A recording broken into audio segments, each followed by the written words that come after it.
অমায়িক ব্যবহার যার মুখে আছে, পৃথিবী হরিণী হয় ঠিক তার কাছে। অমায়িক ব্যবহার যার মুখে আছে, পৃথিবী হরিণী হয় ঠিক তার কাছে।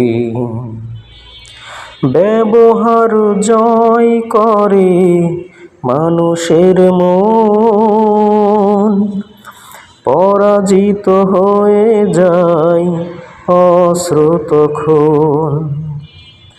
ব্যবহার জয় করে মানুষের মন, পরাজিত হয়ে যায় অশ্রুতক্ষণ। বিনয়ের অফুরান শক্তি আছে, পৃথিবী হরিণী হয় ঠিক তার কাছে।